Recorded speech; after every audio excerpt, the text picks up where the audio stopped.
Talasa, huwag ka nang tumawag. Isang malaking pagkakamali ang pakasalan ka at pagod na akong bitbitin ang kahirapan mo. Huwag mo nang sirain ang gabi ko dahil kasama ko ang babaeng tunay na makakatulong sa akin. Ang mga salitang yon ni Giovanni ay tila mga talim na humiwa sa gitna ng ugong ng malakas na kulog at hagupit ng ulan sa labas ng pampublikong ospital. Hawak ni Talasa ang kanyang cellphone nang may nanginginig na mga daliri habang ang kabilang kamay ay mahigpit na nakakapit sa gilid ng kinalawang na upuang bakal sa hallway. Ang bawat salita ng kanyang asawa ay mas masakit pa kaysa sa matinding hilab na kasalukuyang bumabalot sa kanyang sinapupunan. Sa sandaling iyon, nakasuot si Talasa ng isang lumang bestida na kupas na ang kulay, ang mismong damit na tinahi niya ng buong pagmamahal para sa kanilang anibersaryo. Sa loob ng kanyang bag, bitbit niya ang isang maliit na saplot para sa sanggol na isisilang, isang puting baru-baruan na may burda ng maliliit na bituin na dahan-dahan niyang binuo sa ilalim ng malamlam na ilaw ng kanilang barong-barong habang hinihintay ang pag-uwi ni Giovanni mula sa overtime nito. Habang tinitiis ni Talasa ang bawat pag-atake ng sakit sa kanyang katawan para sa kanilang anak, doon sa kabilang linya, narinig niya ang malutong na tawa ng isang babae at ang kalansing ng mga mamahaling baso ng kristal. Ang mundong binuo niya sa loob ng 10 taon ay gumuho sa isang kisap mata. Ang kanyang lalamunan ay tila tinakluban ng tuyong buhangin. Hindi siya makahinga at ang bawat pintig ng kanyang puso ay tila isang mabigat na martilyo na dumudurog sa kanyang dibdib. Hindi siya makasigaw. Ang sakit ay napakalalim, kaya tanging ang panginginig na lamang ng kanyang mga labi ang nagpapakita ng kanyang pagdurusa. Ang cellphone na hawak niya ay dahan-dahang nadulas mula sa kanyang palad at bumagsak sa malamig at maduming semento ng ospital. Ngunit tila hindi na niya ito naramdaman. Bakit ang 10 taon ng pagsasama at sakripisyo ay naging basura lamang sa harap ng isang pangakong yaman? Biglang namatay ang mga ilaw sa buong gusali. Sa gitna ng kadiliman at sa gitna ng pananangis ng langit, ang tanging natira ay ang malamig na katahimikan ng isang pusong namamatay habang ang isang bagong buhay ay pilit na kumakawala. Sa loob ng madilim na delivery room, tanging ang liwanag na lamang mula sa mga emergency flashlight ang gumagabay sa mga nurse. Pawis na pawis si Talasa. Ang kanyang mga kuko ay bumamaon sa gilid ng higaan. Wala siyang kamay na mahawakan. Wala siyang balikat na maiyakan.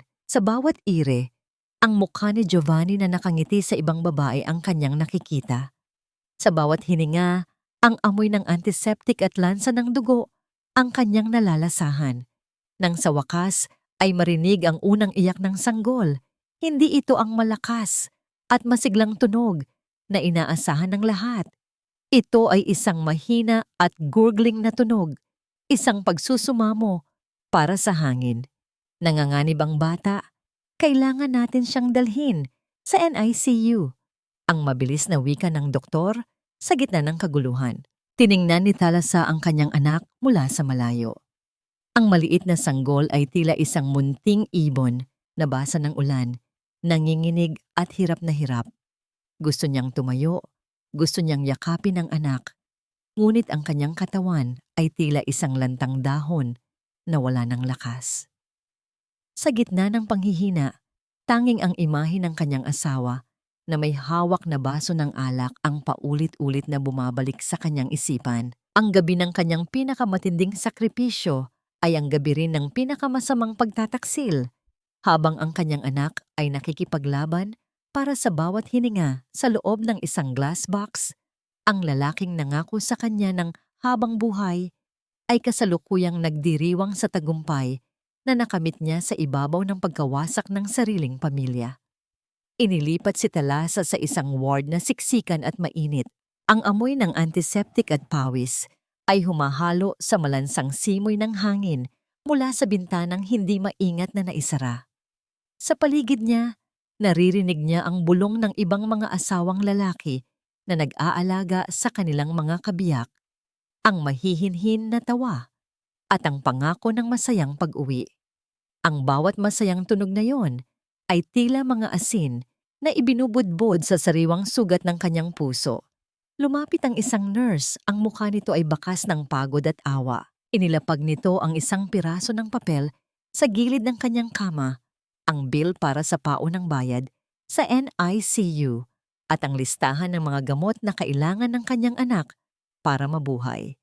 Mrs., kailangan po itong mabayaran sa lalong madaling panahon para hindi maantala ang gamutan ng baby niyo.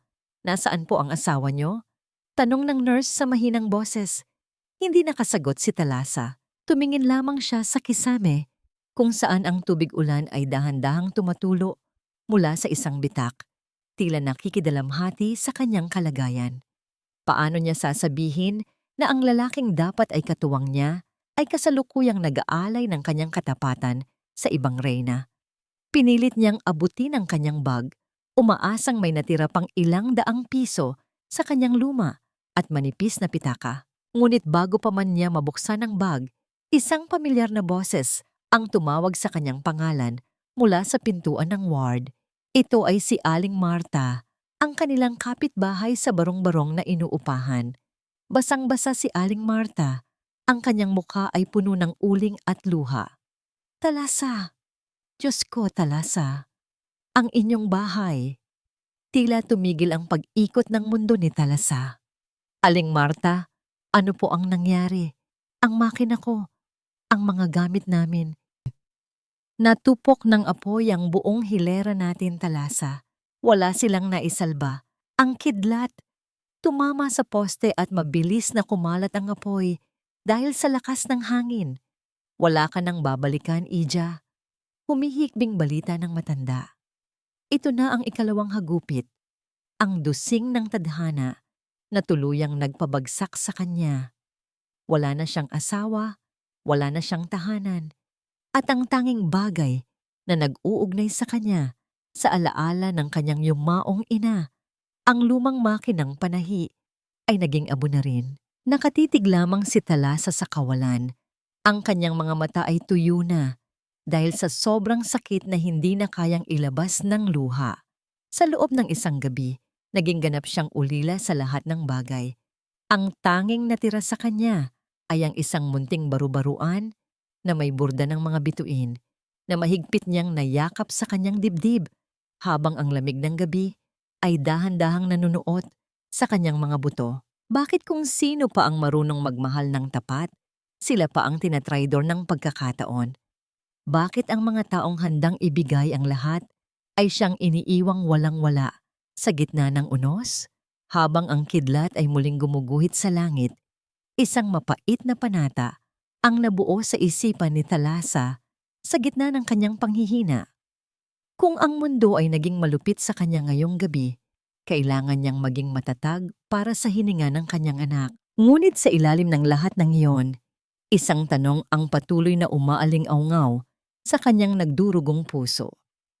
Saan siya kukuha ng lakas para bumangon kung ang mismong pundasyon ng kanyang buhay ay itinapon na ng lalaking pinag-alayan niya ng kanyang buong pagkatao?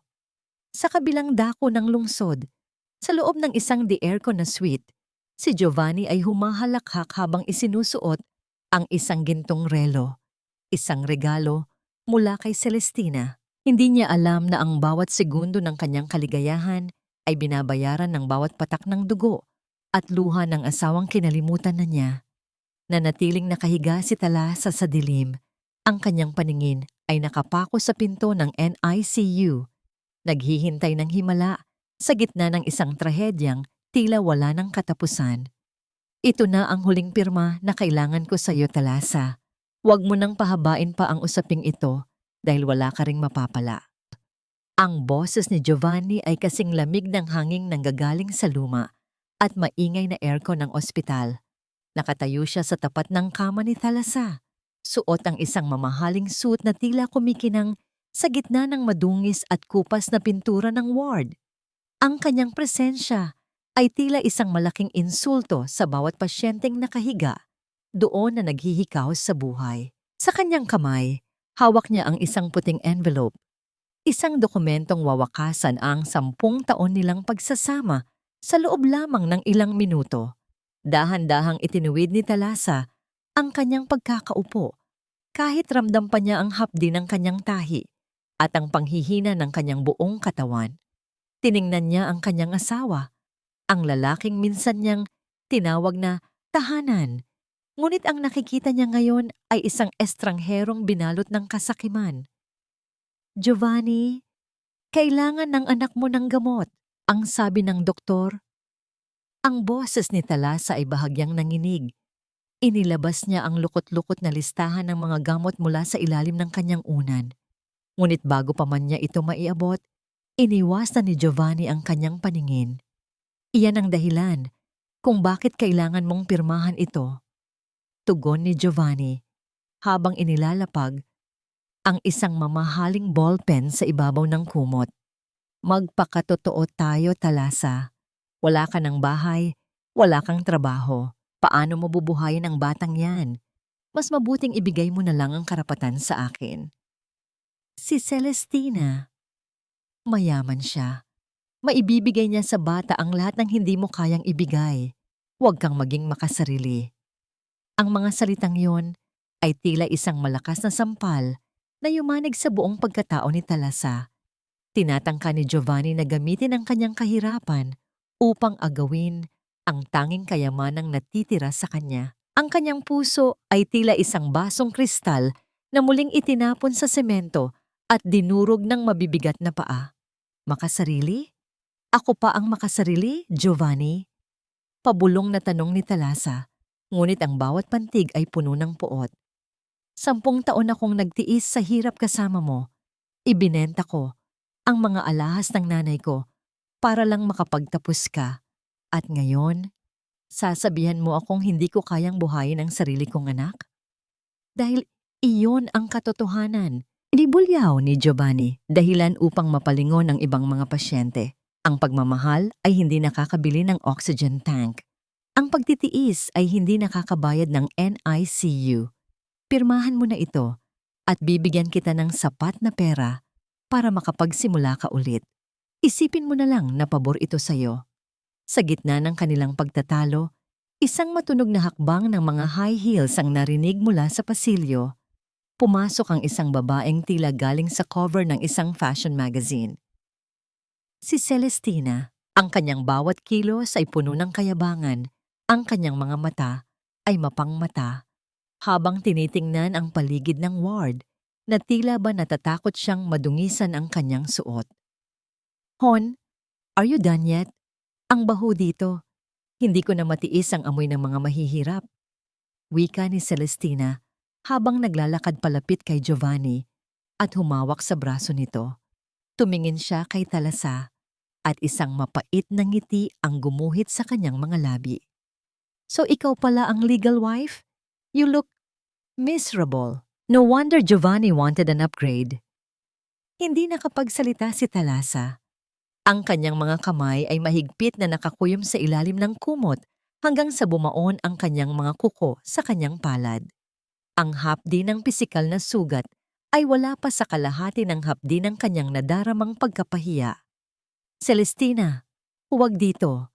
Mahinang saway ni Giovanni, ngunit hindi niya binitawan ang kamay ng babae. Why not? I'm just telling the truth. Look at her, Giovanni. She's a loser. At yung baby? Siguradong magiging sakitin din yun dahil sa pinanggalingan niya. Patuloy ni Celestina sa kanyang matatalim na salita. Pilit na tumayo si Talasa mula sa kanyang kama kahit na tila umiikot ang kanyang paningin. Humarap siya sa dalawa. Ang kanyang tindig ay puno ng dignidad sa kabila ng kanyang panghihina. Maaring wala akong pera, Celestina. Maaring nasunog ang bahay ko at iniwan ako ng asawa ko. Pero ang isang bagay na hinding-hindi niyo makukuha sa akin ay ang pagiging ina. Hinding-hindi ko ibibigay ang anak ko sa inyo. Isang mabilis na paggalaw ang ginawa ni Celestina. Isang malakas na tunog ng palad ang tumama sa pisngi ni Talasa, dahilan upang mapalingon ang kanyang ulo sa gilid. Ang init ng sampal ay agad na gumuhit sa kanyang balat at ang lasa ng dugo ay nanatili sa loob ng kanyang bibig. How dare you talk to me like that? You are nothing but a beggar. Sigaw ni Celestina. Nanatiling nakayuko si Talasa ng ilang segundo. Ngunit nang dahan-dahan niyang iangat ang kanyang mukha, wala nang luha sa kanyang mga mata. Ang takot na nararamdaman niya kanina ay napalitan ng isang malamig at naglalayab na determinasyon.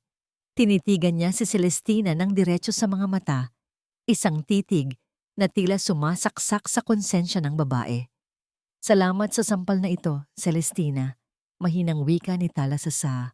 Ang kanyang boses ay tila isang babala mula sa kailaliman ng lupa. Dahil ang bawat hapdi nito ang magpapaalala sa akin kung bakit kailangan kong mabuhay at lumaban. Handa na akong mawalan ng lahat, pero titiyakin ko na darating ang araw na kayo naman ang luluhod sa harap ko. Bahagyang napaatras si Celestina, tila natigilan sa kakaibang lakas na nakita niya sa mga mata ng babaeng inaakala niyang durog na. Maging si Giovanni ay hindi nakakilos sa kanyang kinatatayuan. Kinuha ni Talasa ang envelope ng annulment papers, ngunit hindi niya ito pinirmahan. Sa halip, dahan-dahan niya itong pinunit sa harap nilang dalawa. Maliit na piraso hanggang sa maging parang mga confetti na nalaglag sa maduming sahig. Lumabas na kayo, utos ni Talasa. Dahil sa susunod na magkita tayo, hindi na ako ang Talasa na kilala niyo.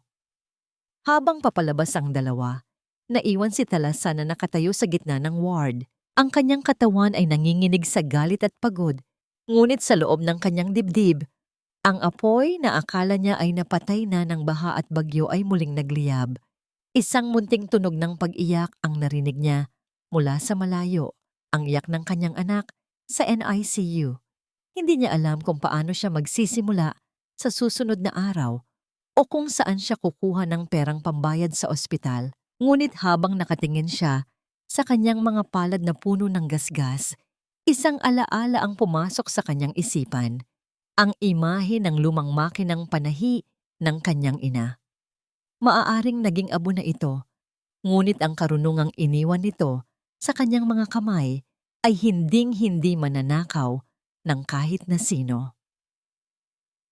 Ang bango ng tuyo at sinangag ay humahalo sa alat ng simoy ng dagat, isang amoy na matagal nang kinalimutan ng ilong ni Talasa sa gitna ng polusyon ng Maynila. Pagbaba niya sa lumang tricycle, tanging isang maliit na balutan ng damit at ang kanyang anak na si Baby Jojo na mahimbing na natutulog sa kanyang bisig ang tanging dala niya. Ang bawat hakbang niya sa mabuhanging daan ng Cavite ay tila isang paglalakbay pabalik sa isang nakaraang akala niya ay wala ng puwang sa kanyang buhay. Talasa, ikaw na ba yan, Ija? Isang matandang babae na may mapuputing buhok at balat na tila nililok ng araw ang lumabas mula sa isang munting dampa na gawa sa kawayan at nipa. Si Lola Bide. Siya ang matalik na kaibigan ng kanyang yumaong ina. Ang taong nagpadala ng mensahe na may matutuluyan siya sa oras na talikuran siya ng mundo. Hindi nakapagsalita si Talasa.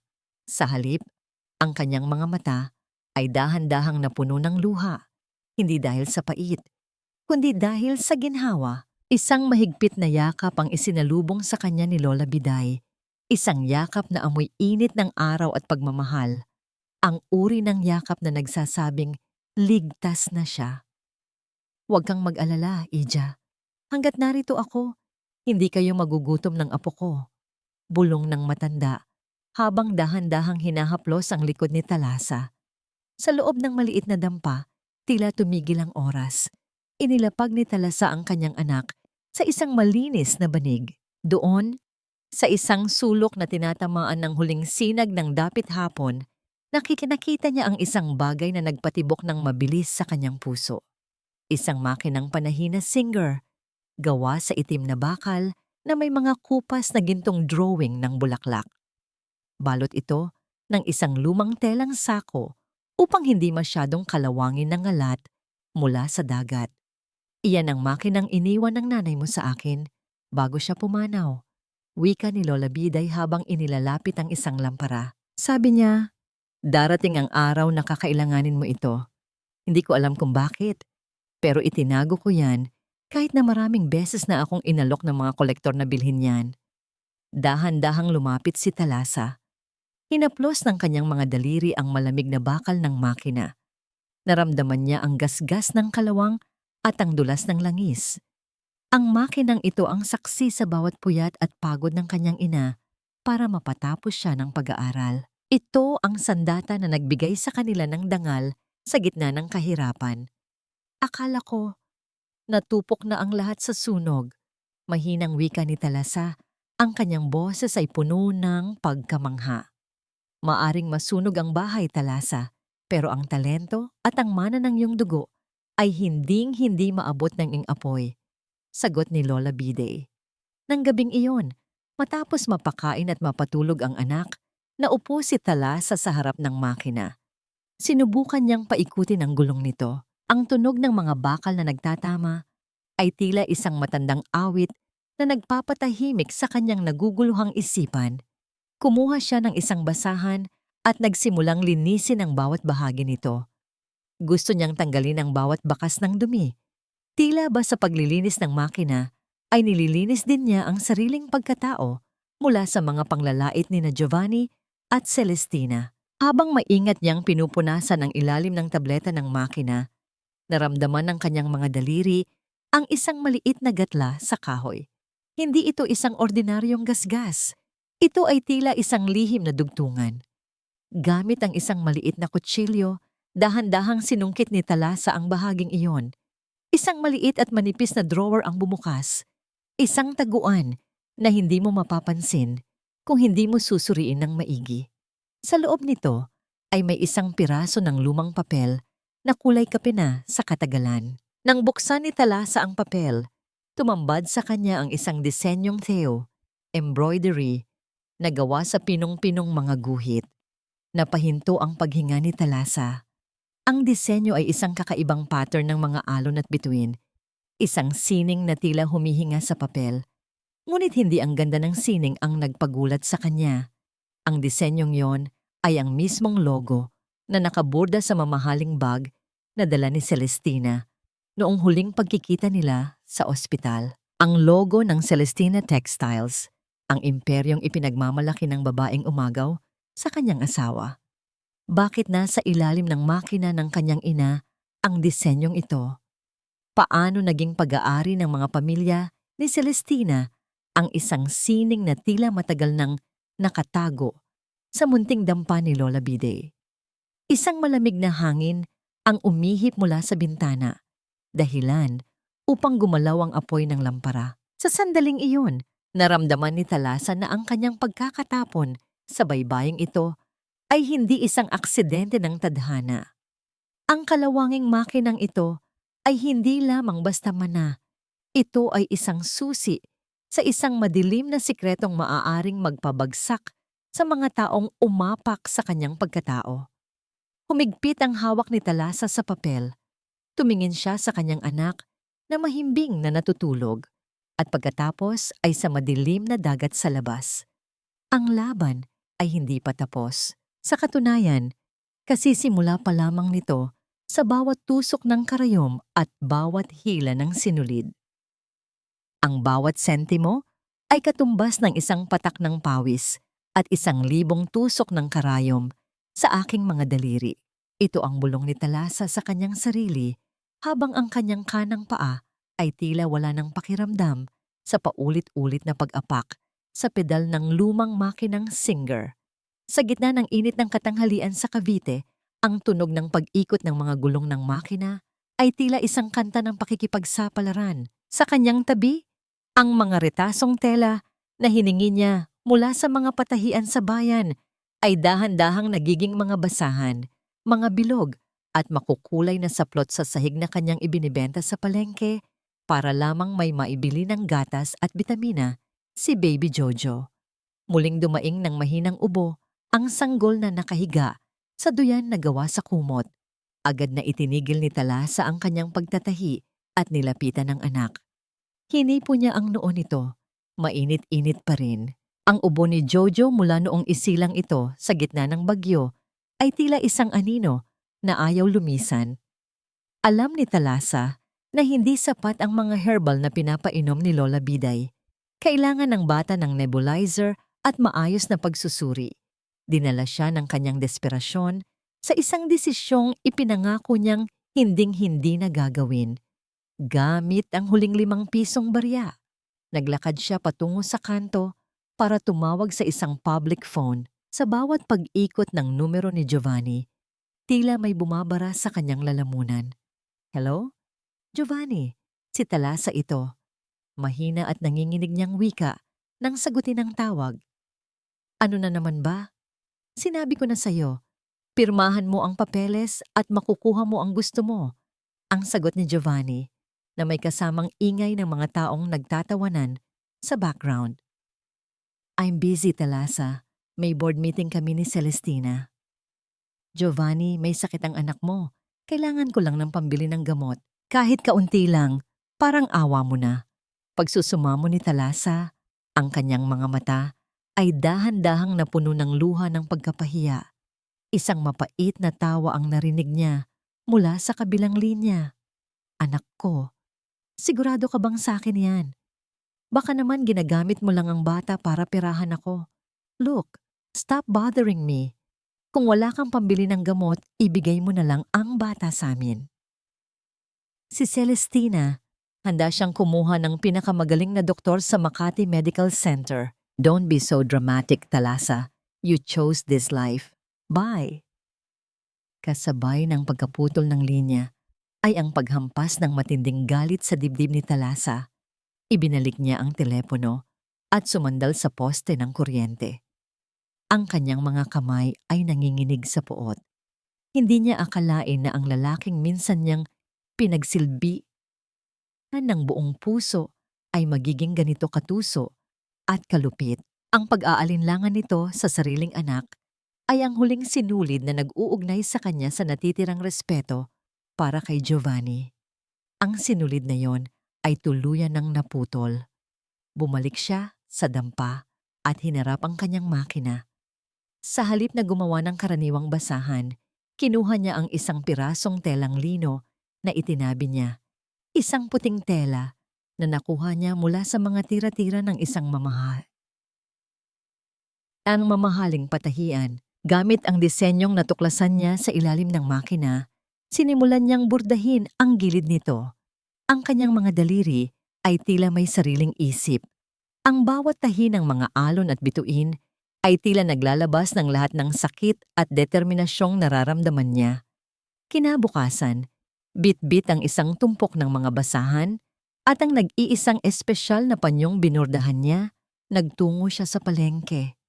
Nakaupo siya sa isang gilid ng kalsada, sa ilalim ng sikat ng araw na tila nanggagalaiti sa init. Basahan po kayo dyan. 10 piso, 3.20. Mahina niyang tawag sa mga dumadaan. Maraming lumalampas, maraming tumitingin ng may pangmamata. Ngunit isang itim na sasakyan ang huminto sa tapat ng kanyang pwesto. Isang babaeng nasa gitna ng kanyang edad na may suot na perlas at mukhang galing sa isang mayamang pamilya. Ang bumaba mula sa sasakyan. Naglalakad ito patungo sa isang tindahan ng mga antigong kagamitan. Nang biglang mahagip ng paningin nito ang telang nakapatong sa ibabaw ng mga basahan ni Talasa. Tumigil ang babae at dahan-dahang yumuko para kunin ang puting panyong binurdahan ni Talasa. Sinuri nito ang mga tahi ng may matinding konsentrasyon. Sino ang gumawa nito? Tanong ng babae. Ang kanyang boses ay puno ng pagkamangha. Ako po, ma'am. Sagot ni Talasa habang dahan-dahang tumatayo at inaayos ang kanyang gusot na damit. Tumingin ang babae kay Talasa mula sa kanyang mga paa na suot ang lumang tsinelas hanggang sa kanyang mukhang bakas ng puyat ngunit puno ng dangal. Ang tahi na ito, hindi ito basta-bastang burda. Ito ay kalado at suksok style pero may kakaibang timpla na matagal ko nang hindi nakikita. Saan mo natutunan ang pattern na ito? Sa nanay ko po. Maikling tugon ni Talasa na hindi binabanggit ang tungkol sa lihim na drawer. Isang matamis na ngiti ang sumilay sa mukha ng babae. Ako si Mrs. Rodriguez. Naghahanap ako ng tatahi para sa gown ng anak ko para sa darating na kapistahan ng aming patron. Marami akong kilalang sikat na designers sa Manila, pero ang mga tahi mo, may kaluluwa ang mga ito. May buhay ang bawat alon na inilagay mo dito. Inilabas ni Mrs. Rodriguez ang kanyang card at iniabot kay Talasa. Gusto kong pumunta ka sa bahay ko bukas. Kung kaya mong gawin ang isang buong gown gamit ang disenyong ito, babayaran kita ng halagang hindi mo kikitain sa pagtitinda ng basahan sa loob ng 10 taon. Napatulala si Talasa sa card na hawak niya. Tiningnan niya ang papaalis na sasakyan at pagkatapos ay ang kanyang mga palad. Ang mga sugat at kalyo sa kanyang mga daliri ay tila biglang nawalan ng hapdi. Sa gitna ng kanyang pinakamadilim na sandali, isang sinulid ng pag-asa ang biglang naging isang matibay na lubid na maaari niyang kapitan. Ngunit sa likod ng kanyang tuwa, isang pangamba ang bumalatay sa kanyang isipan. Ang disenyong ito, ang logo ni Celestina. Kung gagamitin niya ito, hindi ba't para na rin niyang ipinaalam sa kanyang kaaway kung nasaan siya? O baka naman, ito na ang paraan para bawiin ang sining na ninakaw mula sa kanyang pamilya. Isang baog na puno ay hindi kailanman magbubunga kahit gaano pa ito diligin ng ginto at yaman. Ang mga salitang ito mula sa kanyang espesyalistang doktor ay tila isang sumpa na paulit-ulit na umaalingaw-ngaw sa isipan ni Celestina habang nakatitig siya sa kanyang sariling refleksyon sa malaking salamin ng kanyang kwarto sa Makati. Nakasuot siya ng isang mamahaling pantulog na gawa sa seda, ngunit ang lamig na nararamdaman niya ay hindi nanggagaling sa aircon, kundi sa isang malalim at madilim na kawalan sa loob ng kanyang sinapupunan. Sa harap niya, sa ibabaw ng kanyang vanity table, ay nakapatong ang isang negatibong pregnancy test, ang ika-10 pagsusumamo na tinanggihan ng tadhana sa loob lamang ng ilang buwan. Galit na hinawi ni Celestina ang kanyang kamay dahilan upang malaglag ang mga mamahaling pabango at bote ng cream sa sahig. Ang bawat bote ay nagdulot ng basag na tunog sa pagtama sa tiles at ang bango ng mga ito ay humalo sa hangin. Ngunit tila, hindi nito matakpan ang amoy ng kabulukan ng kanyang kalooban. Bakit siya? Bakit ang babaeng iyon na walang kwenta ay nagkaroon ng anak? Habang ako na nasa itaas, ay tuyo na parang disyerto. Ang pabulong na tanong ni Celestina sa dilim. Pumasok si Giovanni sa kwarto, dala ang isang baso ng alak. Nakita niya ang kalat sa sahig, ngunit hindi siya nangahas na magsalita. Mula nang ikasal sila, natutunan niyang ang galit ni Celestina ay parang bagyong walang babala, mabilis at naninira. Giovanni, kailangan ko ng tagapagmana. Wika ni Celestina nang hindi lumingon. Alam mo ang gusto ng daddy. Kapag hindi ako nagkaroon ng anak bago ang susunod na board meeting, ang kumpanya ay mapupunta sa mga pinsan ko. At kapag nangyari iyon, maging ikaw ay mawawalan ng posisyon. Babalik ka sa pagiging isang hamak na empleyado na namumulubi. Dahan-dahang lumapit si Giovanni at inilapag ang alak sa mesa. Hon, ginagawa naman natin ang lahat. Sabi ng doktor, baka stress lang. Huwag mo akong gamitan ng mga gasgas na kataga. Sigaw ni Celestina habang humaharap sa asawa. Ang kanyang mga mata ay nanlilisik sa puot. Alam nating dalawa ang katotohanan. Lantang sanga na ako, Giovanni. Pero may isang paraan. Isang paraan para makuha natin ang lahat nang hindi nahihirapan. Lumapit si Celestina kay Giovanni at hinawakan ang kwelyo nito. Ang kanyang mga kuko ay dahan-dahang bumaon sa tela ng suot nito. Ang anak ni Talasa, iyon ang solusyon. Dugong Giovanni ang batang iyon. Kung kukunin natin siya, mapapaniwala natin ang lahat na anak ko siya. Maraming paraan para peke ng mga dokumento at sapat ang pera ko para piringan ang mga mata ng batas. Napaatras si Giovanni, ang kanyang mukha ay namutla. Pero Celestina, si Talasa, hindi niya ibibigay ang bata. Nakita mo kung paano siya lumaban sa ospital. Isang nakakalason ng ngiti ang sumilay sa mga labi ni Celestina. Laban? Ang isang nagugutom na aso ay hindi makakalaban ng matagal, Giovanni. Isipin mo ito bilang isang misyon ng kawanggawa. Inililigtas natin ang bata mula sa dumi at gutom. Ano ang maibibigay ni Talasa? Isang kubong sira-sira at pagtitinda ng basahan? Sa atin, ang batang iyon ay magiging prinsipe. Isang pabor pa nga sa kanya na kunin natin ang bata para hindi na siya mahirapan. Dahan-dahang hinaplos ni Celestina ang mukha ni Giovanni. Ang kanyang boses ay naging malambing, ngunit puno ng manipulasyon. Isipin mo ang utang na loob mo sa pamilya ko, Giovanni. Ako ang nag-angat sa iyo mula sa putikan. Ako ang nagbigay sa iyo ng pangalang kinatatakutan sa mundo ng negosyo. Huwag mong hayaang mawala ang lahat dahil lang sa isang mahinang damdamin para sa isang babaeng kinalimutan mo na. Ramdam ni Giovanni ang bigat ng pananagutan. Ang kanyang ambisyon ay laging mas malakas kaysa sa kanyang konsensya. Tumingin siya sa negatibong pregnancy test sa sahig at pagkatapos ay sa asawang handang gawin ang lahat para sa kapangyarihan. Ano ang gusto mong gawin ko? Tanong ni Giovanni sa mahinang boses. Hanapin mo sila. Utos ni Celestina. Ang kanyang boses ay tila isang hatol ng kamatayan. Alamin mo kung nasaan sila. At kapag nahanap mo na, gagamitin natin ang batas, ang pera, o kahit ang dahas para makuha ang dapat ay sa atin. Hindi ako papayag na ang isang basurera ang magtatagumpay habang ako ay nagdurusa.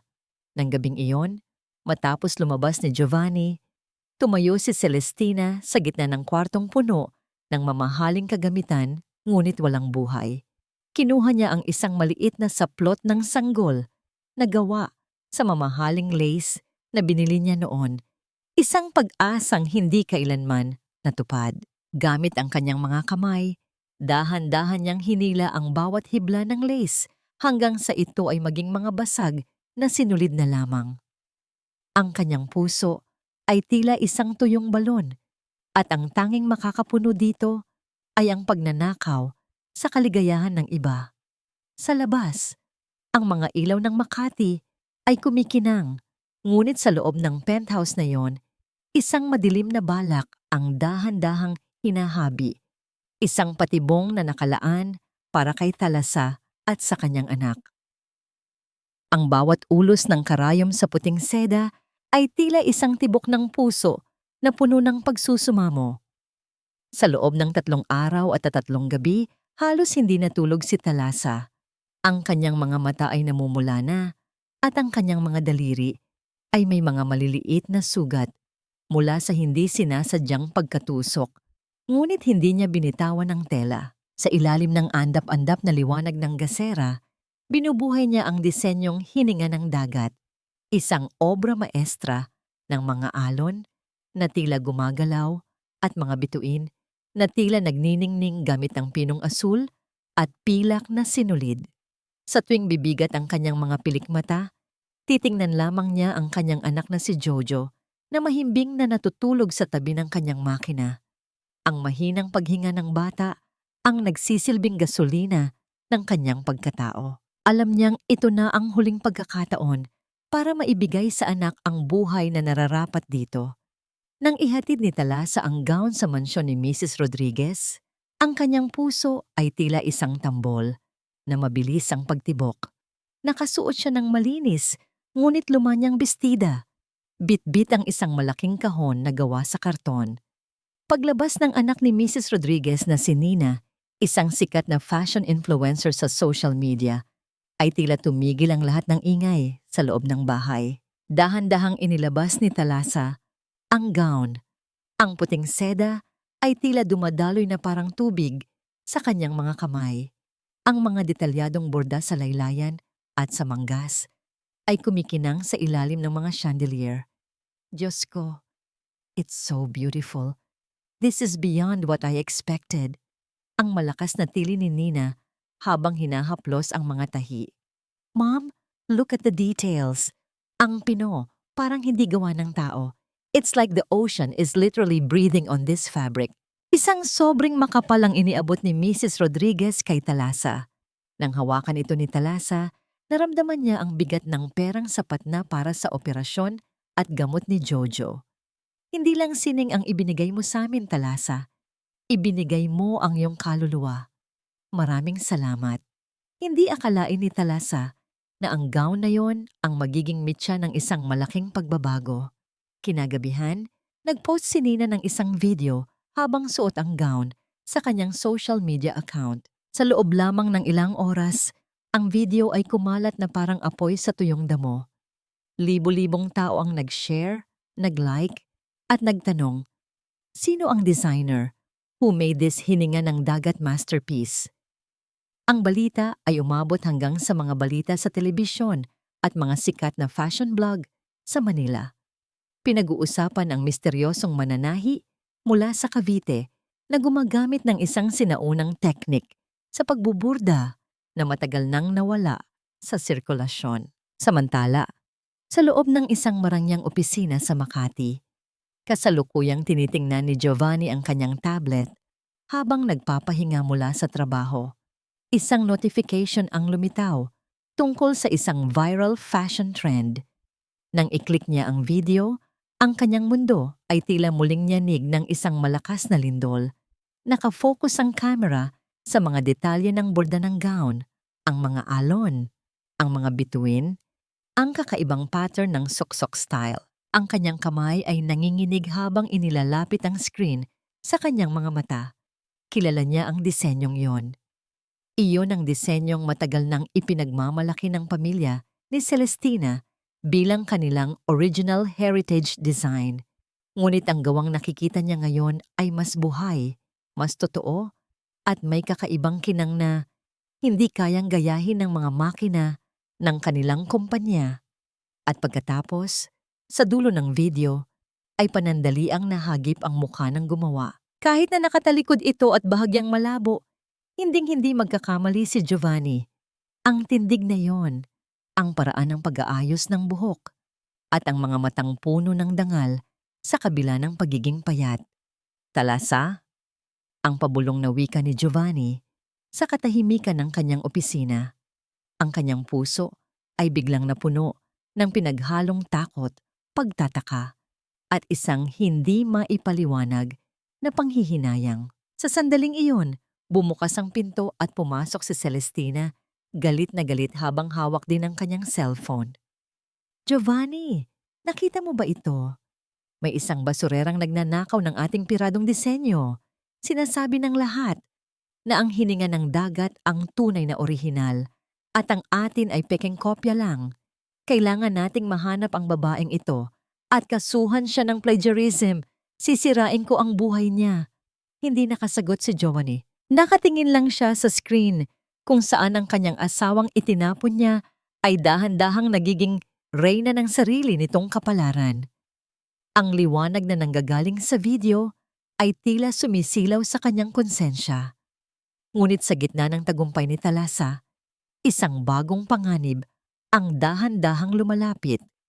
Ang pagkakasikat niya ang siyang naging liwanag na magtuturo sa kanyang mga kaaway kung nasaan siya nagtatago.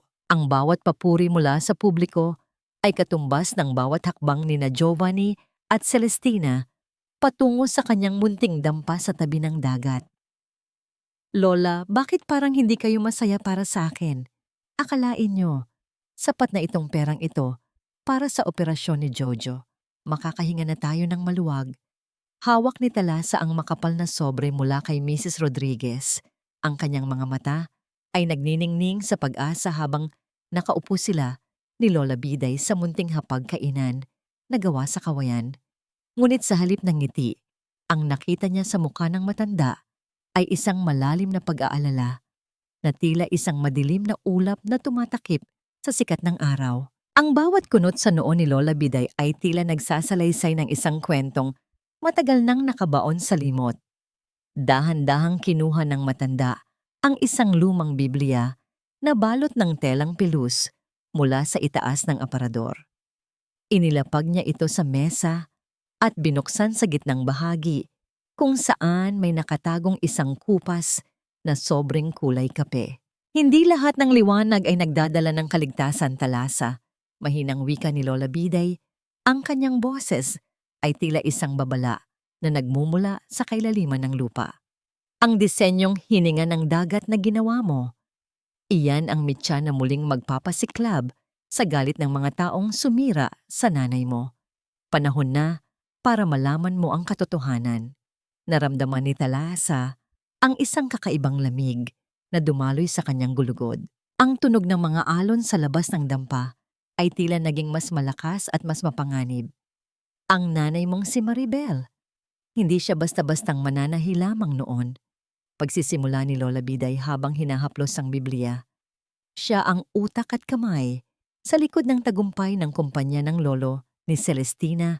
30 taon na ang nakalilipas. Siya ang paboritong disenyador ng matandang Don. At sa katunayan, itinuring siyang higit pa sa isang empleyado. Dahil sa katapatan niya, niregaluhan siya ng Don ng mga shares or stocks ng kumpanya bilang pagkilala sa kanyang galing. Nanlaki ang mga mata ni Talasa, hindi siya makapaniwala sa naririnig. Ibig niyo pong sabihin, may kinalaman kami sa kumpanya nila? Tumango si Lola Biday, ang kanyang mga mata ay napuno ng pait. Ngunit nang mamatay ang Don, ang mga magulang ni Celestina ay nagkaroon ng matinding inggit.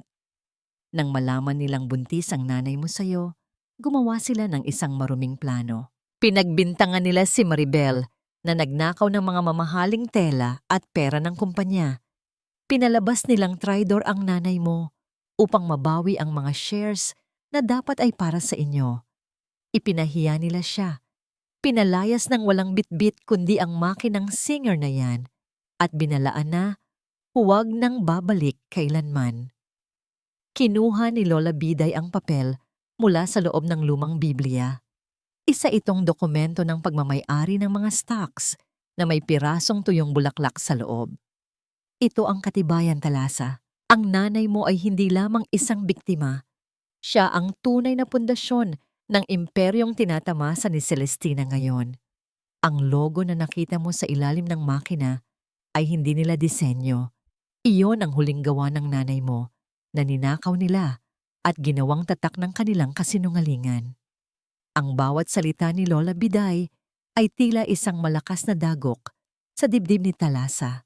Ang galit na akala niya ay para lamang sa kanyang sariling karanasan ay biglang lumawak at naging isang malalim na katarungang dapat ipaglaban para sa kanyang yumaong ina. Ang bawat pangungutya ni Celestina, ang bawat pagmaliit ni Giovanni, lahat ng yon ay nagmula sa isang pundasyong gawa sa pagnanakaw at panlilinlang. Nanginginig ang mga kamay ni Talasa habang hawak ang dokumento. Ang papel ay luma na. Ngunit ang mga pangalan doon ay malinaw pa rin. Ibig sabihin, ang lahat ng yaman ni Celestina, ang bahay na tinitirhan nila, ang kumpanyang ipinagmamalaki ni Giovanni, ang lahat ng yun ay utang nila sa nanay ko? Higit pa sa utang, Talasa, iyan ay inyong pag-aari. Matapang na sagot ni Lola Biday. Tumayo si Talasa at lumapit sa bintana. Tinitigan niya ang madilim na dagat. Ang dating takot sa kanyang mga mata ay napalitan ng isang malamig at matalim na determinasyon. Hindi na lamang ito tungkol sa pananahi ng mga gown para sa mga mayayaman. Ito ay tungkol sa pagbawi sa dangal na kinuha mula sa kanyang pamilya. Gagamitin nila ang batas para gipitin ako dahil sikat na ang disenyo ko. Pabulong na wika ni Talasa, ang kanyang mga mata ay nanlilisik sa dilim. Akala nila ay isa lamang akong basurerang madaling tapakan. Hindi nila alam, ang perang ibinigay ni Mrs. Rodriguez ay hindi lang pambili ng gamot ni Jojo. Ito ang magiging bala ko sa laban na ito. Ngunit sa gitna ng kanyang pagpaplano, isang munting tunog ang narinig ni Talasa mula sa labas ng kanilang dampa. Ang tunog ng mga yabag ng sapatos sa ibabaw ng mga tuyong dahon at buhangin. Hindi ito ang mabigat na hakbang ng mga mangingisda. Ito ay ang maingat at tila nagmamanman na paglakad ng isang taong hindi taga roon. Agad na pinatay ni Lola Biday ang lampara. Nabigla sila sa biglang katahimikan. Sa gitna ng dilim, naramdaman ni Talasa ang mabilis na tibok ng kanyang puso. Sino ang naroon sa labas? Nahanap na ba sila ni Giovanni? O baka naman ang mga tauhan ni Celestina ay narito na para bawiin ang dokumentong hawak niya?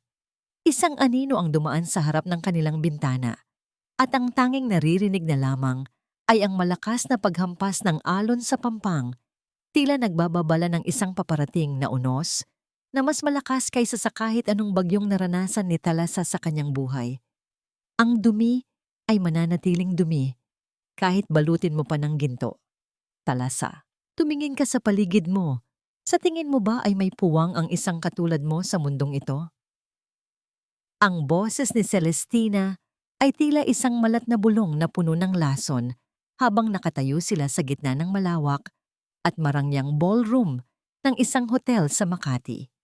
Ang bawat salita niya ay itinatarak niya sa dibdib ni Talasa habang ang mga mata ng mga elitista at sikat na tao sa lipunan ay nakatuon sa kanilang dalawa.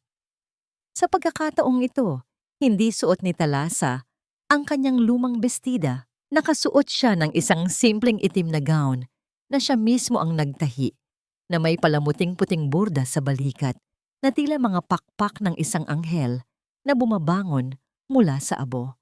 Ang kanyang tindig ay matuwid, ang kanyang leeg ay mataas, at sa kabila ng panginginig ng kanyang mga tuhod sa ilalim ng tela, hindi siya kumurap sa harap ng babaeng umagaw sa lahat ng meron siya.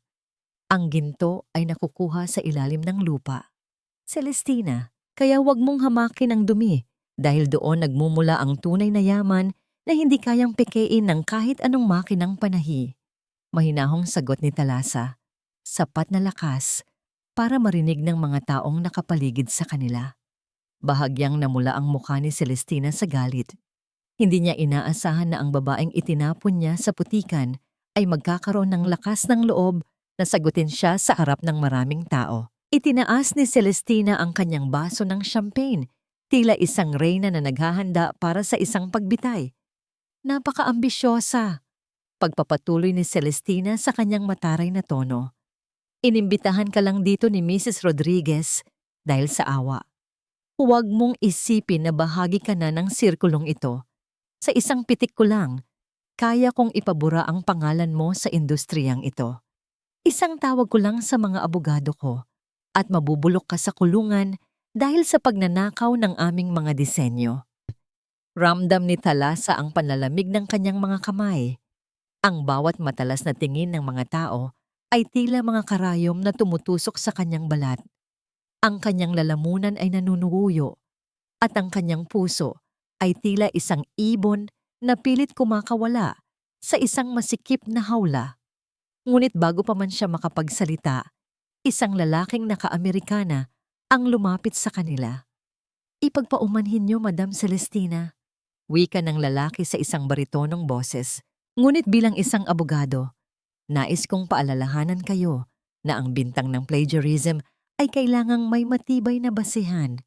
At base sa aking pagsusuri, ang mga disenyong ipinagmamalaki ng inyong kumpanya ay may mga orihinal na kopya na matagal nang nakarehistro sa ilalim ng pangalang Maribel, ang ina ni Binibining Talasa. Nagulat si Celestina. At sino ka naman para makisali sa usapang ito? Ako si Attorney Julian Valderrama at ako ang magsisilbing legal counsel ni Binibining. Talasa? Ang matapang na sagot ng abogado. Nandito kami hindi para makipagtalo, kundi para ipaalam sa inyo na ang panahong kayo ang nagdidikta ng katotohanan ay tapos na. Nanginig ang mga labi ni Celestina sa tindi ng puot. Tumingin siya kay Giovanni na nakatayo sa malayo, na tila ba humihingi ng tulong. Ngunit si Giovanni ay nakatitig lamang kay Talasa. Ang kanyang mga mata ay puno ng hindi maipaliwanag na takot at paghanga. Ang asawang iniwan niya ay hindi na ang basurerang madaling saktan. Isa na itong babaeng may hukbo ng katotohanan sa likuran. Biglang ngumiti ng nakakaloko si Celestina. Inilapag niya ang kanyang baso sa mesa at kinuha ang mikropono mula sa stage na malapit sa kanila. Ang lahat ng atensyon ay natuon sa kanya. Ladies and gentlemen, may I have your attention please? Malakas niyang anunsyo, ang boses niya ay puno ng isang mapait na tagumpay. Nais ko lang ibahagi ang isang napakagandang balita ngayong gabi. Sa gitna ng mga intriga at ingay, ang pamilya ng Celestina Textiles ay biniyayaan ng isang himala. I am happy to announce that I am pregnant with Giovanni's first child, the true heir to our empire. Isang malakas na palakpakan ang pumuno sa ballroom.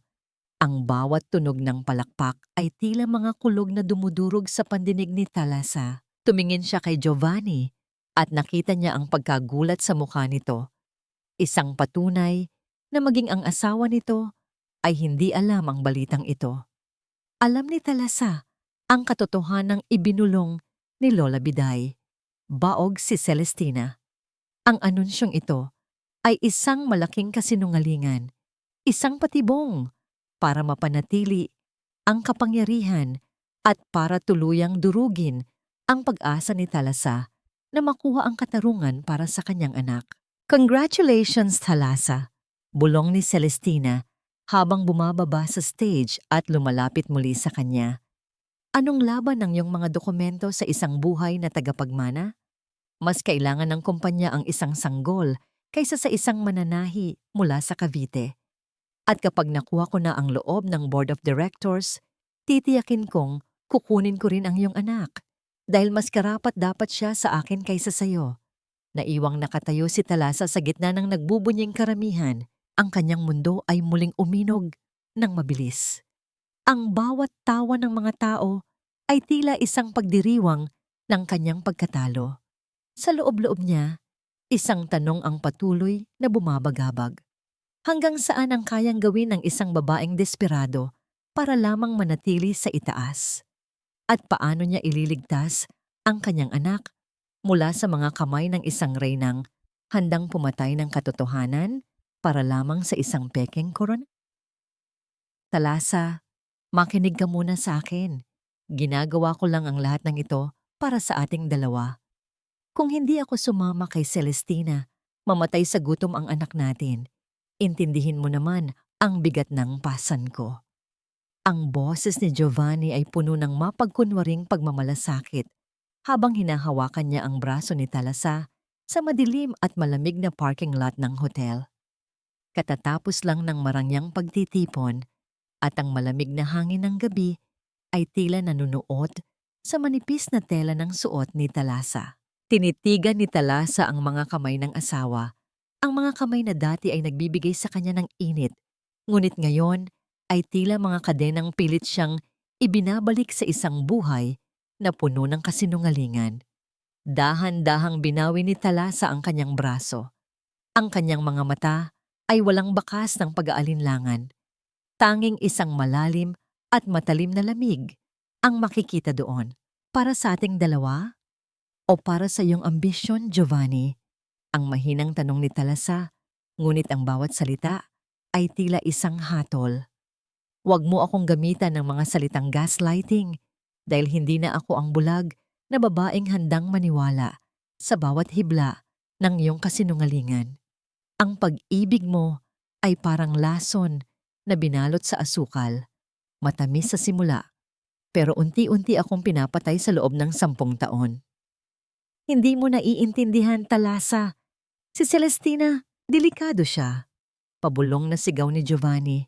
Ang kanyang mga mata ay palingon-lingon sa paligid. Ang balita tungkol sa kanyang pagbubuntis ay isang bitag. Alam niyang wala siyang kakayahang magkaanak, kaya gagamitin niya ang lahat para makuha ang anak natin. Kung babalik ka sa akin, mailalayo kita sa kanya. Mapoprotektahan ko kayo, ni Jojo. Isang mapait na tawa ang kumawala sa mga labi ni Thalassa. Ang tunog ng kanyang tawa ay humalo sa ingay ng malalayong busina ng mga sasakyan sa Makati. Protection? Mula sa taong nagtapon sa akin sa gitna ng baha habang nag-aagaw buhay ako sa panganganak? Giovanni, ang tanging proteksyon na kailangan ko ay ang ilayo ang sarili ko at ang anak ko mula sa isang katulad mo. Ang iyong presensya ay mas mapanganib pa kaysa sa anumang bagyong darating. Tinalikuran ni Thalassa ang lalaking dati niyang minahal ng higit sa kanyang sarili. Bawat hakbang niya palayo ay tila pagpunit sa huling pahina ng kanilang nakaraan. Hindi na niya narinig ang mga tawag ni Giovanni. Ang tanging naririnig na lamang niya ay ang tibok ng kanyang sariling puso na sumisigaw ng kalayaan. Ngunit habang mabilis siyang naglalakad patungo sa kalsada para sumakay ng taxi pabalik sa Cavite, isang hindi maipaliwanag na kaba ang biglang lumukob sa kanyang dibdib. Ang hanging umiihip ay tila may dalang masamang balita. Mabilis niyang kinuha ang kanyang lumang cellphone at tinawagan ang numero ni Lola Bide. 1 beses, 2 beses, 3, walang sumasagot. Ang malamig na pawis ay dahan-dahang gumuhit sa kanyang noo. "Lola, sumagot po kayo. Parang awa niyo na," bulong ni Thalassa sa gitna ng panalangin. Nang sa wakas ay masagot ang tawag, hindi ang boses ni Lola Biday ang kanyang narinig. Ang tanging narinig niya ay ang malakas at humahagulgol na iyak ng isang matanda, kasabay ng tunog ng mga nabasag na gamit sa sahig. "Thalassa, Ija, patawarin mo ako," hikbi ni Lola Biday sa kabilang linya. Ang mga lalaki, sa pilitan nilang pinasok ang dampa. "Wala akong nagawa. Masyado silang malakas. Kinuha nila si Baby Jojo." Tila huminto ang pagdaloy ng dugo sa mga ugat ni Thalassa. Ang kanyang cellphone ay dahan-dahang nalaglag mula sa kanyang nanginginig na kamay, bumagsak sa matigas na semento nang walang anumang tunog kundi ang pagkawasak ng kanyang mundo sa ikalawang pagkakataon. Ang kanyang paningin ay nagdilim at ang bawat ingay ng lungsod ay tila naging isang malakas na ugong na nanggagaling sa kailaliman ng lupa. Nais niyang sumigaw, nais niyang tumakbo, ngunit ang kanyang mga paa ay tila nabaon sa semento. Sa gitna ng kanyang kawalan ng pag-asa, naalala niya ang mga salita ni Celestina sa ballroom. "Titiyakin kong kukunin ko rin ang iyong anak dahil mas karapat dapat siya sa akin kaysa sayo." Hindi ito isang banta lamang. Ito ay isang deklarasyon ng digmaan. Mabilis na bumalik si Thalassa sa ulirat. Hindi siya maaaring maging mahina ngayon. Kung kinuha nila ang kanyang buhay, kukunin niya rin ang lahat mula sa kanila. Sa gitna ng kalsada, sa ilalim ng mga naglalakihang billboard ng Makati na nagpapakita ng karangyaan, isang ina ang dahan-dahang naghuhubad ng kanyang pagtitimpi. Ang kanyang mga mata, na dati ay puno ng luha, ay naging kasing talim ng mga karayom na ginagamit niya sa pagtatahi.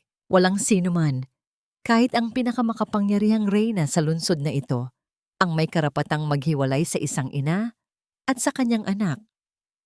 "Kinuha niyo ang anak ko," pabulong na wika ni Thalassa.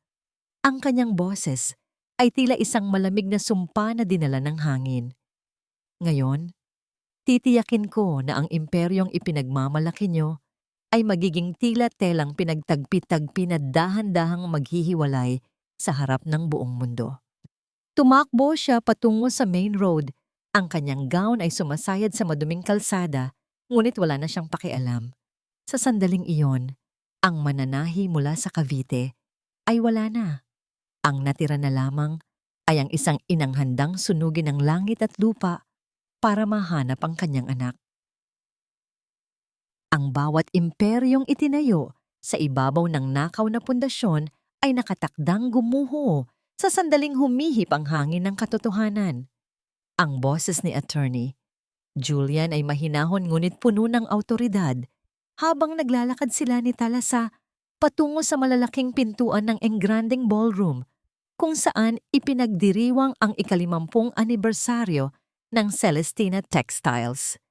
Sa pagkakataong ito, wala nang takot sa mga mata ni Thalassa. Ang bawat hakbang niya sa makintab na sahig ay tila isang deklarasyon ng digmaan.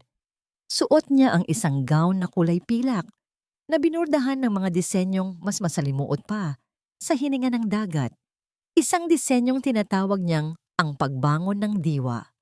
Sa loob, ang tawanan ng mga mayayaman at makapangyarihang tao ay tila isang pader ng ingay na humaharang sa kanya. Sa gitna ng entablado, nakatayo si Celestina kasama si Giovanni, magkahawak kamay habang tumatanggap ng parangal para sa Heritage Collection ng kumpanya. Ang koleksyong alam ni Talasa na ninakaw mula sa pawis at dugo ng kanyang ina. Nang dahan-dahang bumukas ang mga pinto, ang lahat ng atensyon ay natuon sa babaeng pumasok. Hindi ito ang Talasa na kilala nilang lahat na mahirap at api. Ito ay isang babaeng tila may dalang bagyo sa bawat galaw. Ipagpaumanhin niyo ang pag-antala sa inyong kasiyahan, ang malakas na wika ni Talasa na umalingaw-ngaw sa buong ballroom. Huminto ang musika at ang bawat baso ng alak ay nanatiling nakataas sa hangin. Namutla si Celestina nang makita ang asul na folder na hawak ni Attorney Julian. Ano ang ginagawa mo rito? Security! Ilabas ang babaeng ito! Sigaw ni Celestina. Ang kanyang boses ay bahagyang nanginig sa takot. Hindi kami aalis, Madam Celestina, hanggat hindi na ibibigay ang katarungang matagal niyo nang ninanakaw. Ang sagot ni Attorney Julian habang itinataas ang mga dokumento.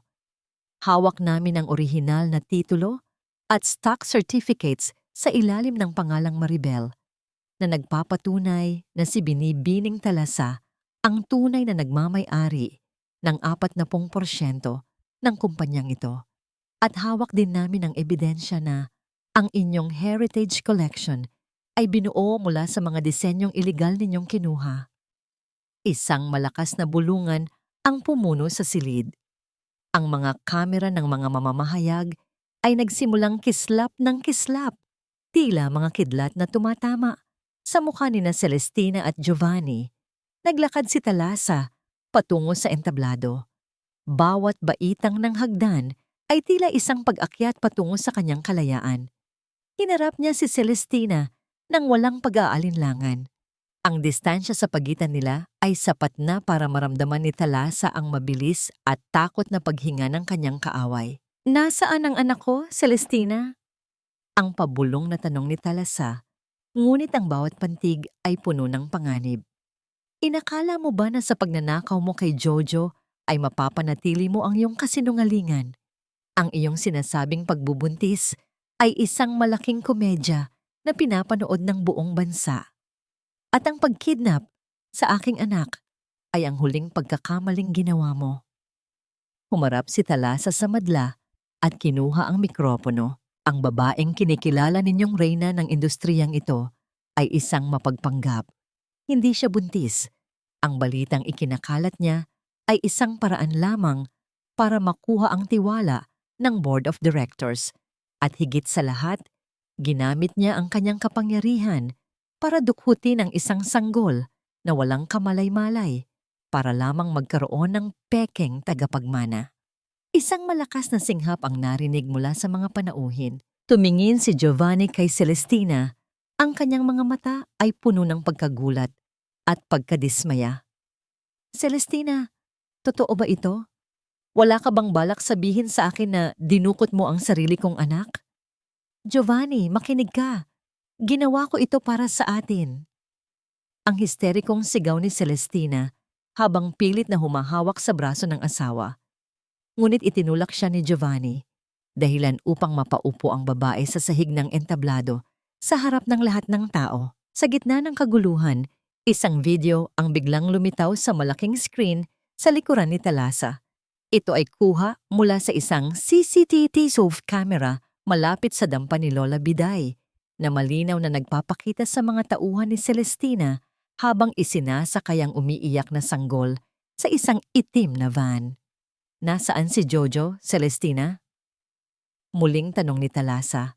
Ang kanyang boses ay tila isang dambuhalang alon na handang lumunod sa sino mang humarang. Sabihin mo sa akin kung nasaan ang anak ko. O sisiguraduhin kong hindi ka lang mawawalan ng kumpanya. Mabubulok ka rin sa loob ng rehas na kasing dumi ng iyong kaluluwa. Nanginginig ang buong katawan ni Celestina. Ang kanyang korona ay tila dahan-dahang natatanggal at ang kanyang marangyang mundo ay nagiging isang malaking kulungan. Ang lahat ng mata ay nakatuon sa kanya. Hindi na may paghanga, kundi may matinding pandidiri. Ngunit sa gitna ng matinding tensyon, Isang malakas na tunog ng sirena ng pulis ang narinig mula sa labas ng hotel. Ang puso ni Thalassa ay tumibok ng napakabilis. Ito na ba ang katapusan? Mahahanap na ba niya si Jojo? O may isa pang huling alas, ang kanyang mga kaaway, para tuluyan siyang ilubog sa dusa? Ibigay mo sa akin ang access sa lahat ng offshore accounts, Celestina. Hindi ako papayag na mauwi sa wala ang lahat ng pinaghirapan ko dahil sa kabaliwan mo. Ang boses ni Giovanni ay hindi na ang boses ng isang mapagmahal na asawa. Ito ay ang boses ng isang hayop na nasusukol. Sa loob ng isang pribadong kwarto sa likod ng ballroom, kinaladkad niya si Celestina habang ang gulo sa labas ay patuloy na lumalala. Ang kanyang mga mata ay nanlilisik sa galit, hindi dahil sa nawalang karangalan, kundi dahil sa takot na muling bumalik sa pagiging isang hamak na mahirap. Nakatayo si Thalassa sa may pintuan, kasama ang mga pulis at si Attorney Julian. Pinapanood niya ang dalawang tao na minsang sumira sa kanyang buhay habang unti-unti nilang nilalapa ang isa't isa. Ang bawat salita ng panunumbat ni Giovanni ay tila isang patunay na ang kanilang pagsasama ay itinayo lamang sa buhangin ng pansariling interes. Dahan-dahang itinaas ni Celestina ang kanyang mukha. Ang kanyang make-up ay kalat na sa mukha dahil sa luha at pawis. Pinaghirapan mo. Ako ang nagbigay sa iyo ng lahat, Giovanni. Kung hindi dahil sa akin, isa ka lang basurera sa kalsada na katulad ni Thalassa. At ngayon, tatalikuran mo ako. Wala ka nang silbi sa akin, Celestina. Baog ka na. Kriminal ka pa. Sa tingin mo ba ay mananatili ako sa tabi mo habang kinakaladkad ka patungo sa kulungan? Ang malupit na sagot ni Giovanni. Mabilis niyang kinuha ang cellphone ni Celestina at ang isang bag na naglalaman ng mga dokumento at pera. Nasaan ang anak ko, Giovanni? Ang boses ni Thalassa ay mahinahon, ngunit tila isang talim na tumatama sa batok ni Giovanni. Ibigay mo sa akin ang lokasyon ni Jojo at hahayaan kitang umalis bago ka pa maabutan ng mga pulis. Isang nakakalokong ngiti ang sumilay sa mga labi ni Giovanni. Ang anak mo? Siya na lang ang natitirang baraha ko, Thalassa.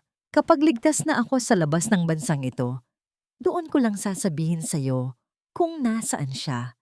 Pero sa ngayon, manatili ka sa dilim habang naghihintay ng balita.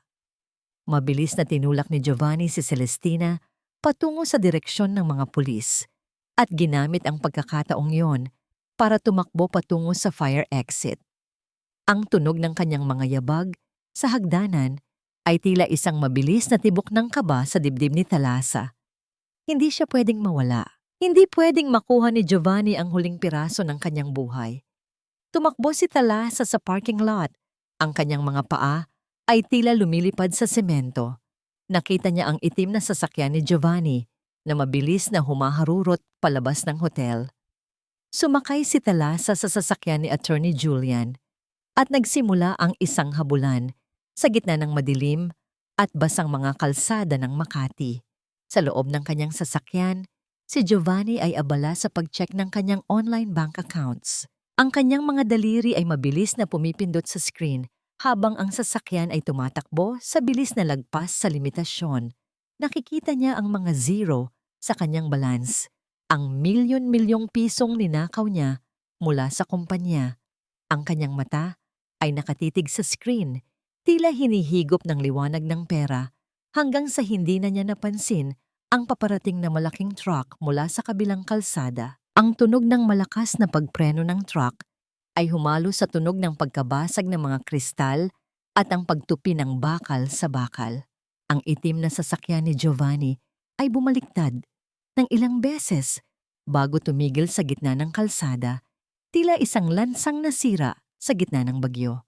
Nang makarating si Thalassa sa pinangyarihan yung aksidente, ang tanging naririnig na lamang ay ang tunog ng papalayo at papalapit na sirena. Tumakbo siya patungo sa wasak na sasakyan. Doon, nakita niya si Giovanni. Ang kanyang ulo ay nakasandal sa manibela Ang kanyang kamay ay mahigpit pa ring nakahawak sa cellphone na nagpapakita ng kanyang bank account balance. Ang huling bagay na nakita niya bago ang lahat ay magdilim. "Giovanni! Nasaan ang anak ko? Sumagot ka!" Sigaw ni Talasa habang pilit na binubuksan ang pinto ng sasakyan. Dahan-dahang idinilat ni Giovanni ang kanyang mga mata. Ang kanyang hininga ay gurgling na at puno ng dugo. Tumingin siya kay Talasa at sa huling pagkakataon, nakita niya ang babaeng minsan niyang sinamba. Ang babaeng itinapon niya para sa gintong naging sanhi ng kanyang kamatayan.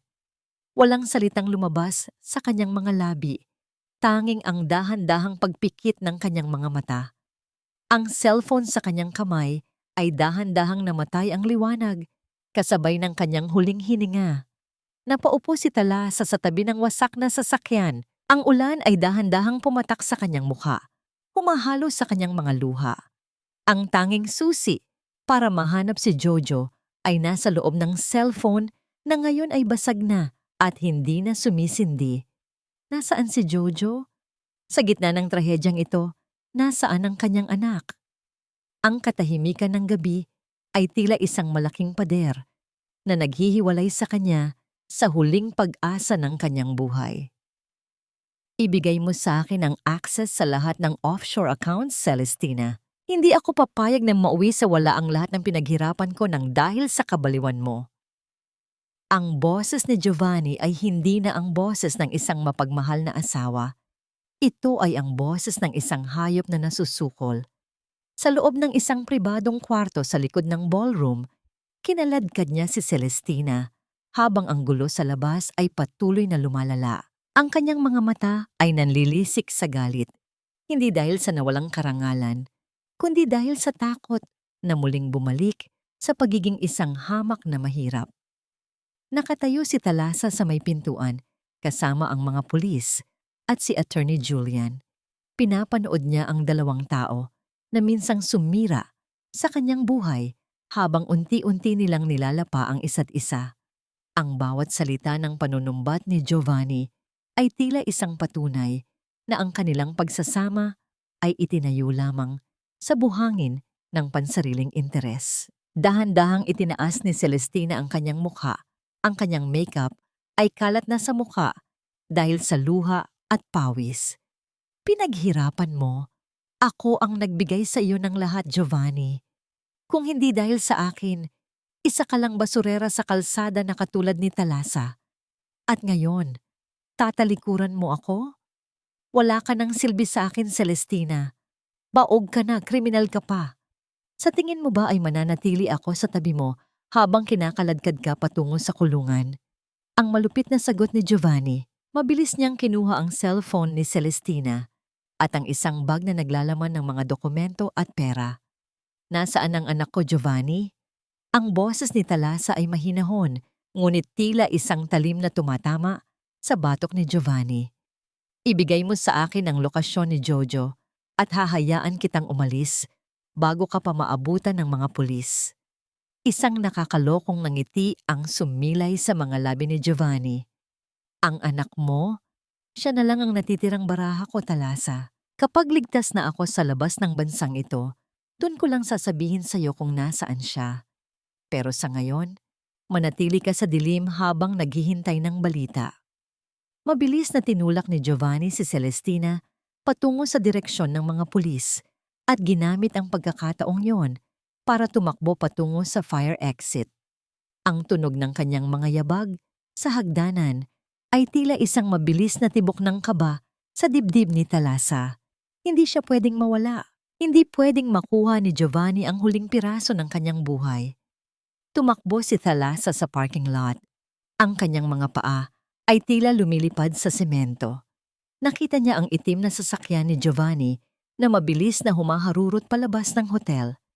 Sumakay si Talasa sa sasakyan ni Attorney Julian at nagsimula ang isang habulan sa gitna ng madilim at basang mga kalsada ng Makati.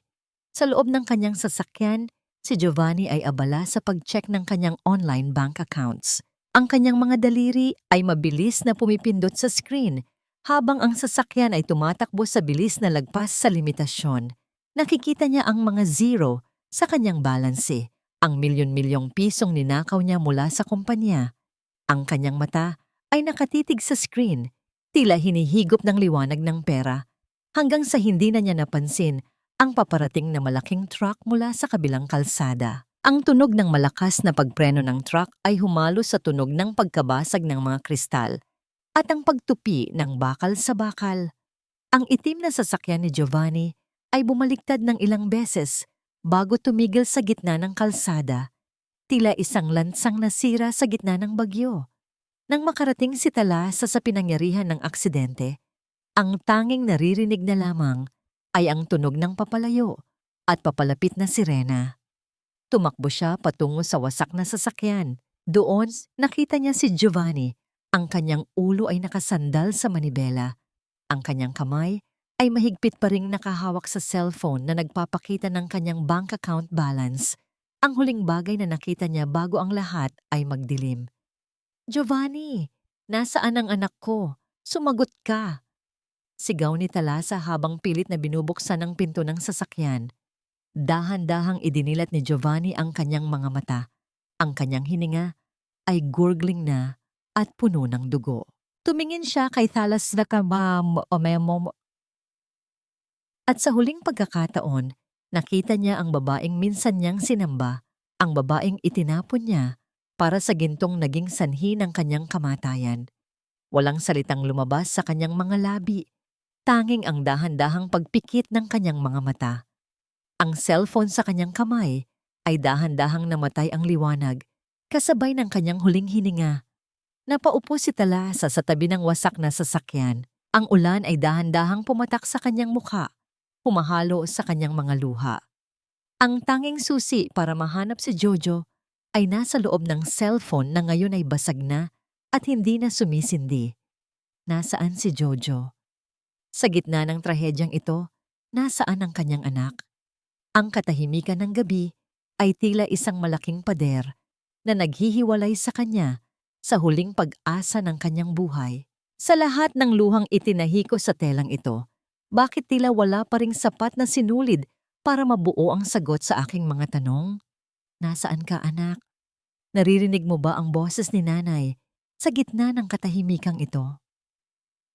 Ang pabulong na panalangin ni Talasa ay humahalo sa malamig na hanging dala ng madaling araw habang nakaupo siya sa gilid ng kalsada, ilang metro ang layo mula sa wasak na sasakyan ni Giovanni. Hawak niya sa kanyang nanginginig na mga kamay ang kapirasong tela, ang munting baru-baruan na may burda ng mga bituin. Ito ang huling bagay na kinuha niya mula sa dampa bago ang trahedya at ngayon ay tila ito na lamang ang tanging hawak niyang katotohanan.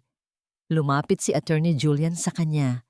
Ang mukha nito ay bakas ng pagod, ngunit may dalang bahagyang liwanag sa mga mata. Hawak nito ang isang maliit na notebook na nakuha mula sa loob ng sasakyan ni Giovanni. Isang lumang diary na naglalaman ng mga listahan ng mga ari-arian at taguan na hindi alam ni Celestina. Talasa, may nahanap kaming address sa Cavite, malapit sa isang abandonadong bodega ng mga tela. Mahinang wika ni Julian habang inaalalayan si Talasa na tumayo. May saksi na nakakita sa isang itim na van na pumasok doon kagabi.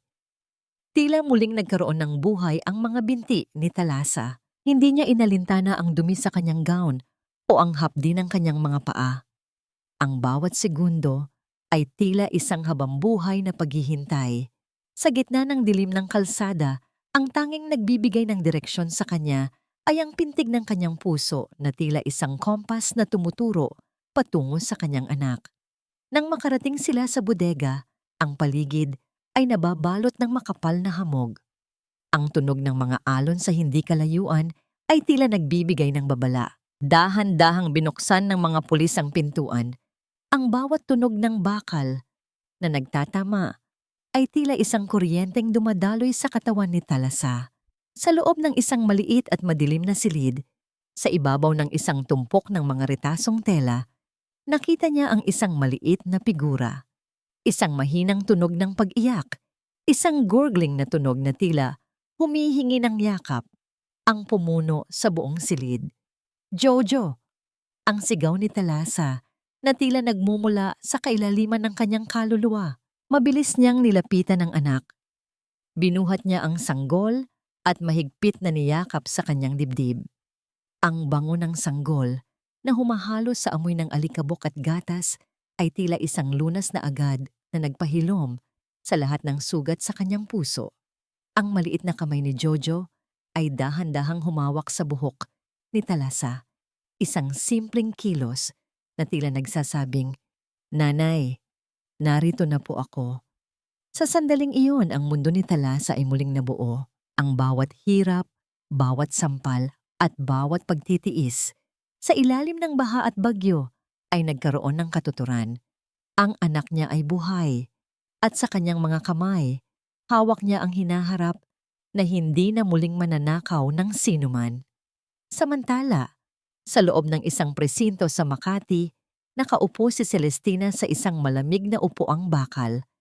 Wala na ang kanyang mga alahas, wala na ang kanyang magarang damit, at ang kanyang mukha ay wala ng bakas ng pagiging reyna. Nakatitig siya sa kawalan habang binabasa ang mga sakdal laban sa kanya: kidnapping, fraud, at plagiarism.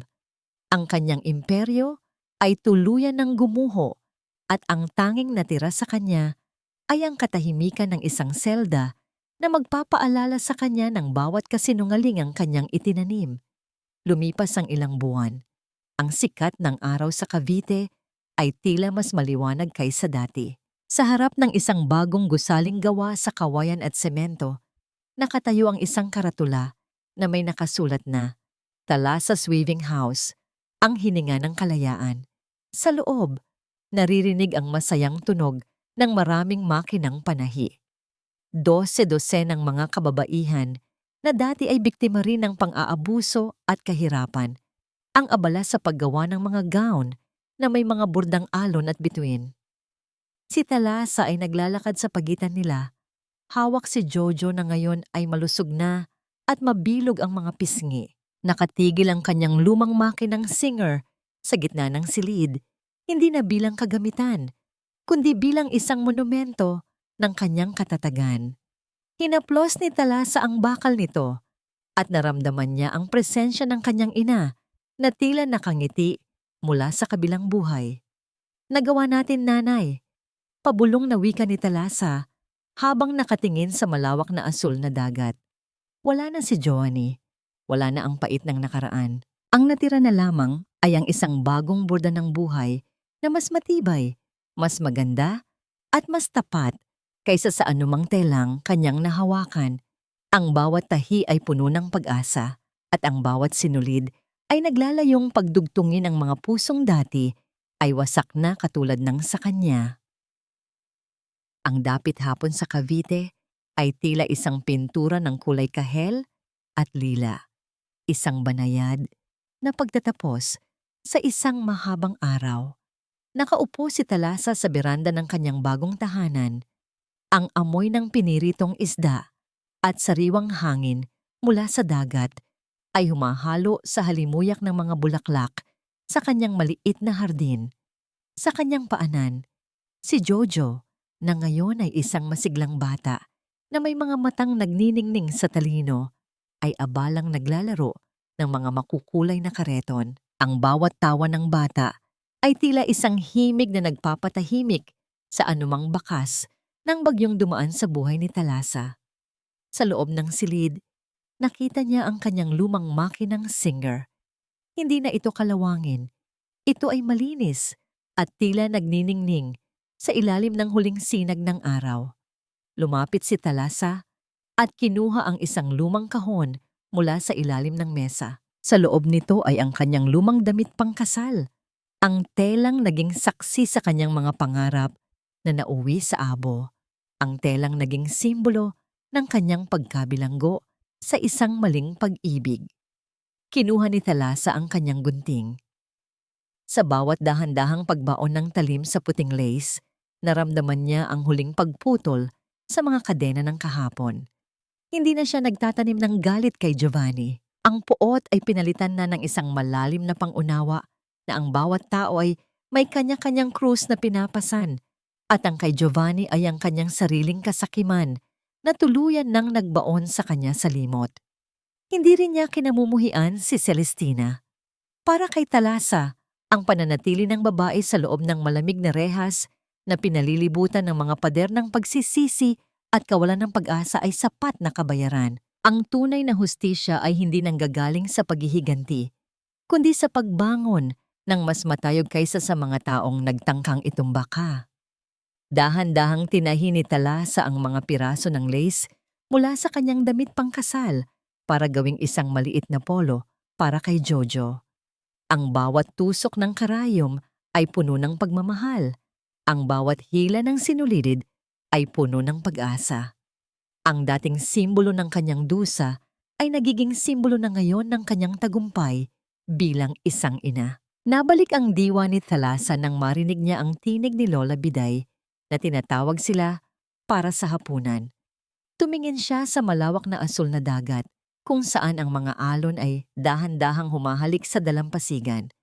Ang dagat na dati ay kinatakutan niya dahil sa dalang baha, ay siya na ngayong nagbibigay sa kanya ng kapayapaan. Napagtanto ni Thalassa na ang buhay ng isang tao ay parang isang pirasong tela. Maaari itong marumihan, maaari itong mapunit ng malupit na tadhana, at maaari itong malunod sa ulan ng pagtataksil. Ngunit hanggat hawak mo ang karayom ng pananampalataya at ang sinulid ng determinasyon, palaging may pagkakataon na muling tahiin ang mga bahaging wasak. Ang mga pilat ng nakaraan ay hindi kapintasan. Ang mga ito ay ang mga burda ng katatagan na nagpapakita kung gaano kaganda ang isang pusong natutong lumaban at magmahal muli. Ngumiti si Thalassa habang kinakarga si Jojo at pumasok sa loob ng kanilang tahanan. Ang gabi ay dahan-dahang bumabalot sa mundo, ngunit sa loob ng kanyang puso, ang liwanag ay hinding-hindi na muling mamamatay. Natagpuan na niya ang kanyang tunay na tahanan, hindi sa piling ng isang lalaki, kundi sa loob ng kanyang sariling dangal at sa yakap ng kanyang anak. Ang kwento ng Ang Mga Tahi ng Pagtataksil ay nagtatapos dito. Hindi sa isang huling tuldok, kundi sa isang bagong simula na kasing ganda ng isang obrang binubuo ng bawat matatapat na tahi. Ang kwento ng Ang Mga Tahi ng Pagtataksil ay nagtatapos dito, hindi sa isang huling tuldok, kundi sa isang bagong simula na kasing ganda ng isang obrang binubuo ng bawat matatapat na tahi. Maraming salamat sa inyong pananatili at pakikinig hanggang sa huling yugto ng paglalakbay na ito. Habang binuubuo ko ang bawat pangungusap, lalo na sa mga sandaling tila wala ng pag-asa si Thalassa sa gitna ng baha at kawalang katarungan, hindi ko mapigilang makaramdam ng matinding kirot sa aking sariling dibdib. May mga gabi na tila naririnig ko ang tunog ng lumang makinang Singer at ang mahinang ubo ni Baby Jojo na tila ba ang mga tauhang ito ay naging bahagi na ng aking sariling buhay. Ang kwentong ito ay nagmula sa mga tunay na karanasan at mga matatag na kababaihang aking nakilala. Mga taong sa kabila ng paulit-ulit na pagkakapunit ng kanilang dangal ay mas piniling tahiin ang kanilang sariling piraso ng langit. Nais kong iwan sa inyo ang mensahe na ang pag-ibig at pagpapatawad ay hindi kahinaan, kundi isang matibay na sinulid na kayang magbigay ng anyo sa ating magulong mundo. Tulad ng isang munting apoy, sa gitna ng malakas na ulan, ang pag-asa ay maaaring humina. Ngunit hinding-hindi ito mamamatay hanggat meron tayong lakas na bumangon at lumaban para sa katotohanan. Bago tayo tuluyang magpaalam, nais kong tanungin ang inyong mga puso. Sa inyong palagay, naging makatarungan ba ang naging katapusan ni na Giovanni at Celestina? At ikaw ba? Kung ikaw ang nasa kalagayan ni Thalassa, kaya mo rin bang magpatawad sa taong kumuha ng lahat ng meron ka para lamang mahanap ang iyong sariling kapayapaan? Sana ay naging makabuluhan ang inyong oras sa pakikinig sa ating munting nobela. Kung naantig ang inyong damdamin, huwag po sanang mahiyang mag-iwan ng inyong komento. Ibahagi ang inyong mga saloobin at i-like ang video na ito. Ang inyong boses at pagsuporta ang nagsisilbing lakas para patuloy tayong makabuo ng mga kwentong puno ng kaluluwa. Maraming salamat At hanggang sa muling pagbuburda ng mga bagong yugto ng buhay, pagpalain tayong lahat.